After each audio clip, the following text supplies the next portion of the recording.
Hey everybody, Koricon here, and we're going to be looking at the third trailer for Nenjam Marappathillai. Let me know if I pronounced that right. But this is the third trailer. We looked at the first one back in November, and I thought it looked really interesting, a bit different for a lot of Indian movies that I've seen before. This one is a horror musical comedy. So I had said that it kind of looked like Sweeney Todd, except more psychedelic. There were a lot of colors and like weird things going on to try and show maybe the mind breaking down. This is 1 minute and 14 seconds. I do have subtitles this time, so we'll see what they got for us.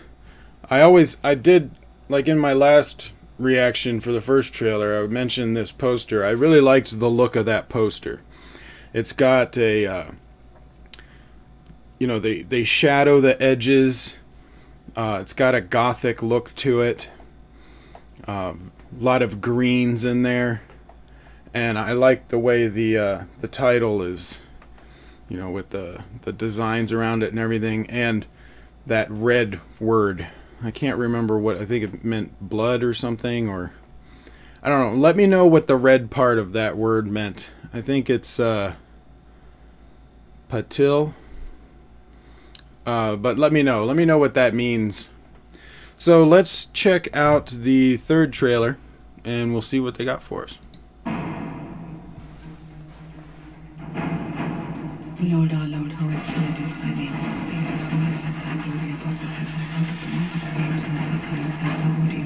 Interesting editing. I like that music. It like heightens tension.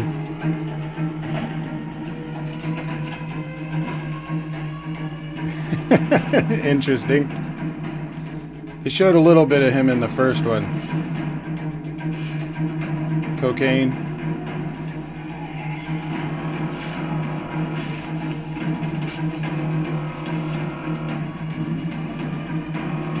That was pretty cool.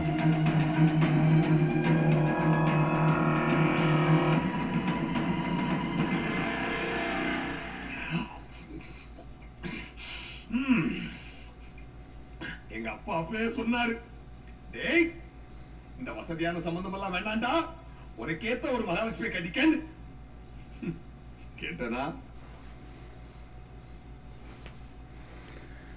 The soul never forgets. So this guy, I think he's going to be the shining moment for this movie.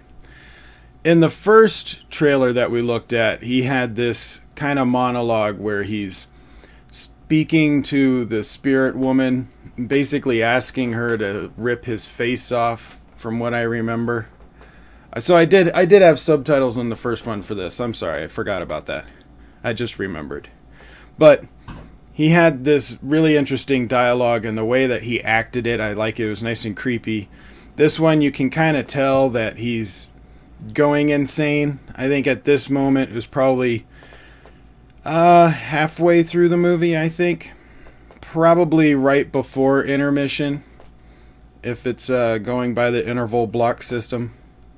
Because it seems like he's still there, but he's going crazy. And in the part in the first trailer where he's basically speaking to the spirit to come and, tear his face off or kill him, whatever it was that he said back then, that's near the end of the movie when he's totally lost it.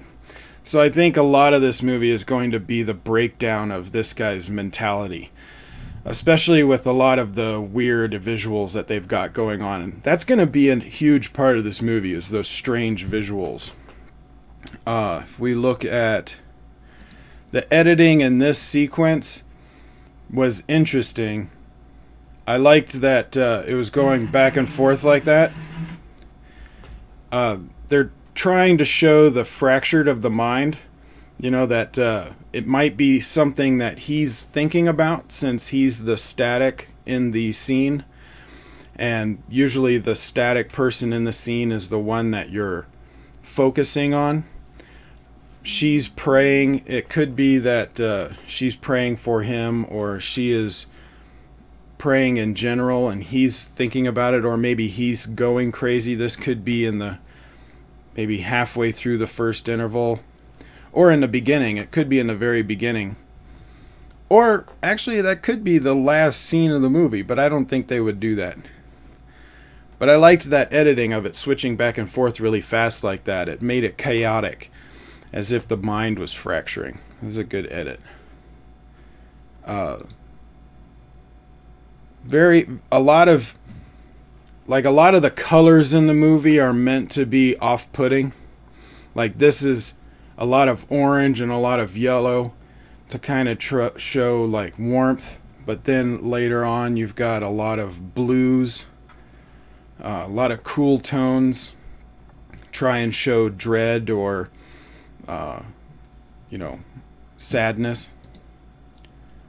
And this costume is pretty funny. That's interesting. And they did show a little bit of that, like he was playing it on stage.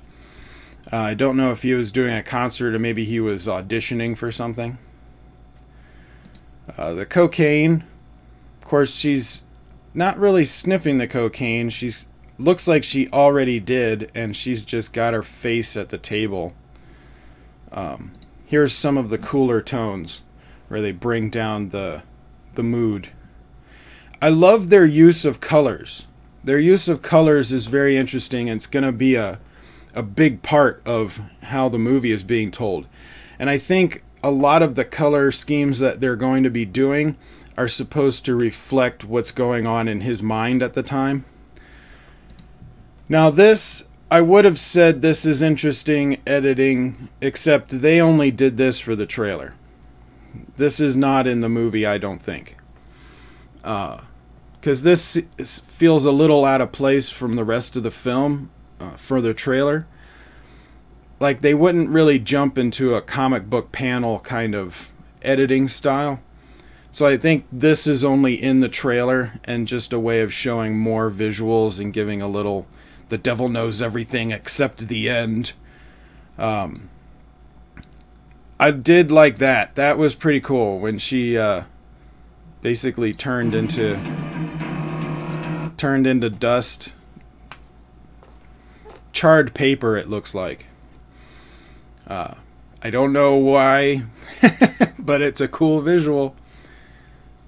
Yeah, I mean, it looks interesting. I think he's going to be the highlight of the movie, though.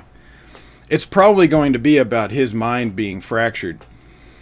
But his acting in both trailers that I've seen were pretty good. I mean, it's a bit crazy. I like that. I like watching the mind break down like that. So, I'm interested in this movie. It has a lot of cool color schemes and lighting tones. A lot of interesting psychedelic stuff going on. So it really has this feel that you don't know what the ending is going to be until the ending hits you, is what I think. And I like movies like that. I like movies where I can't guess the ending. Because most movies, I know what's going to happen. I've seen enough movies and enough trailers and stuff over the past few decades that I know when something is going to happen, and I know what the ending is going to be about halfway through the movie, sometimes even earlier. So I like movies like this because it keeps me guessing through the whole thing, and it's a lot more enjoyable for me because I don't know what's going to happen, and I like that feeling. So I'm interested. I'm interested in this. I don't know if it'll show in the US. If it does, I might try and go and see it because this has really intrigued me. But what do you guys think? Comment below and let me know your thoughts on this trailer and the first trailer. I didn't see the second one, so I should probably check that out, but I don't have time to do a reaction video for it. And I've already done 2 reaction videos, so I'll just watch the second trailer. Maybe if they come out with a 4th one, but usually by the 3rd trailer I don't want to see anymore because it gives away too much of the story. A lot of times I don't even want to see a 3rd trailer. But this one was nice and short, and didn't give anything away. It was more of the visuals, which I enjoy. So that's good. Don't give away anything. I've seen too many trailers where they give away so much that I know what the entire movie is going to be before I go and watch it. So I'm glad they didn't do that. Now it's time for today's question. If you want to ask questions for videos, go to the Discord server in the room Questions for Videos, or on Twitter you can use the hashtag AskKoricon, which helps me keep them organized. This one comes from AJ Roshan, which I would like to thank you, man, for asking a lot of questions, because otherwise I wouldn't have questions for these videos. So I'm trying to get more people to ask questions. I have a few ready, so that's good. Which directors in Hollywood do you think pulls the best acting performances from actors? Well, this is the thing. When it comes to directors and actors, you don't really get a director that pulls performances from actors. What you can do is you have good actors that will give you a couple of different performances for a scene. But you have some directors that have a vision, a very specific vision, and they know what they want. And so they only need a couple of scenes where they'll direct the person in the right direction, and they'll get exactly what it is that they saw in their head. Then you have other directors that prefer more spur of the moment. They just want to take a camera and go. And usually they don't even know what they're going to get by the end, and they rely on the actors to do their job well. Then you have other directors that take a lot of cuts, like Peter Jackson does that, where he'll do like 20 takes for one scene. And just the rule of quantity, you're going to get at least one good performance out of that. So it really depends on the actors that are involved and the shooting style of the director. Most of the time it's because the director has a very specific vision. They know what they need to get ahead of time, and they just focus on that. So they're not really pulling a performance from an actor. They're not forcing them into acting well. You either are a good actor or you're not. But also the movie is made in the editing studio. That's why a lot of directors want control over the final edit, because the movie is made in the editing booth. You get 20 takes of a scene, the editor chooses one. The editor is really the person putting the movie together. That's why the director wants to be involved, because it's their vision that they want to make sure that the scenes the editor is choosing as the right scenes. So really it's made in the editing booth, the editing studio. And they're not really pulling performances from the actors. Now sometimes you can say that the actor is just not getting it, and the director tells them the right thing that puts them in the right place. But that's usually not the case. Most of the time the director is just guiding the actor to where they need to be, but they're relying on the actor to do their job. So I personally wouldn't say a good director is someone that pulls a performance. If they have to try that hard to get a performance from somebody, that actor's not going to work very long in Hollywood. So I think it really depends on the director and their style of whether or not they're going to get a good performance.